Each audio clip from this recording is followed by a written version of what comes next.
চাষাবাদের মধ্যে সবথেকে ঝামেলামুক্ত এবং কম পরিশ্রমে চাষাবাদ করা যায় এমন একটি ফসল হচ্ছে কিন্তু পেঁপে। পেঁপে চাষাবাদের ক্ষেত্রে আপনাকে অবশ্যই সঠিক সময়, সঠিক জাত এবং সঠিক জমি নির্বাচন করে কিন্তু এই পেঁপেগুলো চাষাবাদ করতে হবে। আজকে এই ভিডিওর মাধ্যমে আপনারা পেঁপে চাষাবাদের সকল বিষয়গুলো জানতে পারবেন। আশা করি ভিডিওটি না টেনে অবশ্যই শেষ পর্যন্ত দেখবেন এবং যারা আমাদের ইউটিউব চ্যানেলটি এখনও সাবস্ক্রাইব করেননি অবশ্যই সাবস্ক্রাইব করে রাখবেন। আমরা কিন্তু দুই সময়ে পেঁপে চাষাবাদ করে থাকি। একটি সময় হচ্ছে শীতের আগে এবং আরেকটি হচ্ছে কিন্তু শীতের পরে। যেহেতু এখন শীতের পরের মৌসুম, এই সময়েও কিন্তু পেঁপে চাষাবাদ করার উপযুক্ত একটি সময়। পেঁপে চাষাবাদের ক্ষেত্রে আমাদেরকে সবথেকে গুরুত্ব দিতে হয় সেটি হচ্ছে জাত নির্বাচন।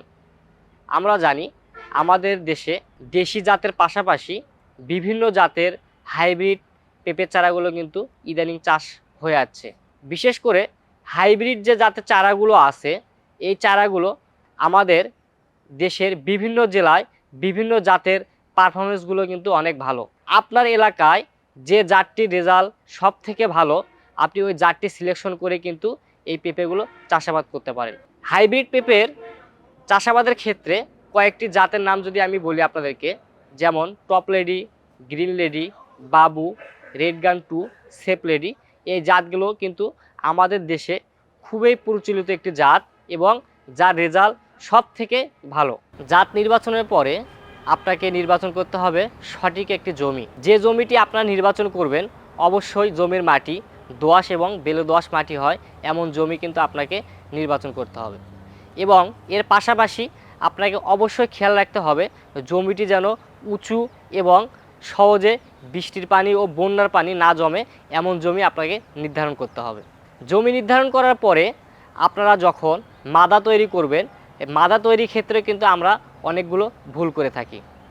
যেমন পেঁপে চাষাবাদের ক্ষেত্রে চারা থেকে চারার দূরত্ব, সারি থেকে সারির দূরত্ব, অথবা যে মাদা আমরা তৈরি করব এই মাদার ব্যাস, গর্তের গভীরতা কতটুকু হওয়া দরকার এই বিষয়গুলো কিন্তু আমরা ওইভাবে জানি না। পেঁপে চাষাবাদের ক্ষেত্রে আমরা যখন মাদা তৈরি করব মাদার মাপ হবে গভীরতা আপনারা করবেন 1 ফিট এবং যে গর্তের যে ব্যাসটা থাকবে ব্যাস দিবেন 1 ফিট। পেঁপে চাষাবাদের ক্ষেত্রে চারা থেকে চারার দূরত্ব এবং সারি থেকে সারির দূরত্ব হবে 6 ফিট। এই মাপটি হচ্ছে পেঁপে চাষাবাদের ক্ষেত্রে সবথেকে উপযুক্ত একটি মাপ। এখন মাদা তৈরির পর আমরা মাদা পুঁতি কী সার দেব, আপনারা যখন পেঁপের মাদা তৈরি করবেন এই বিষয়টি সবথেকে মনে রাখবেন। উপরের 1 থেকে 1.5 কোদাল মাটি আপনারা আলাদা করে এক সাইডে রেখে দেবেন এবং নিচের যে মাটিটি থাকবে এই মাটিটি আরেক সাইডে আপনারা আলাদা করে রেখে দেবেন। দেওয়ার পরে 1 থেকে যে 1.5 কোদাল মাটি থাকবে এই মাটিটির সাথে আপনারা 1.5 থেকে 2 কেজি করে ট্রাইকো কম্পোস্ট, দানাদার কীটনাশক এগুলো ভালোভাবে মিশাই নিয়ে আপনারা ওই মাটিটি নিচে দেবেন এবং নিচের মাটিটা আপনারা উপরে দিয়ে ভালো করে মিশ্রণ করে কিন্তু আপনারা পরবর্তী সময়ে চারা রোপণ করবেন। চারা রোপণের আগে আপনাকে অবশ্যই একটি কিন্তু সুস্থ সবল চারা সিলেকশন করতে হবে, কারণ যেহেতু পেঁপের চারা তৈরি করা বা উৎপাদন করা খুবই একটি কষ্টসাধ্য বিষয়, এজন্য আপনারা যেখান থেকে যেভাবেই যে কোনো ওয়েতেই চারা ক্রয় করেন না কেন আপনাকে চারাটি যেন অবশ্যই সুস্থ সবল এবং রোগমুক্ত হয় এবং হেলদি চারা হয়। মাদা তৈরির পরে আপনাদেরকে এখন নির্ধারণ করতে হবে একটি সুস্থ সবল রোগমুক্ত পেঁপের চারা।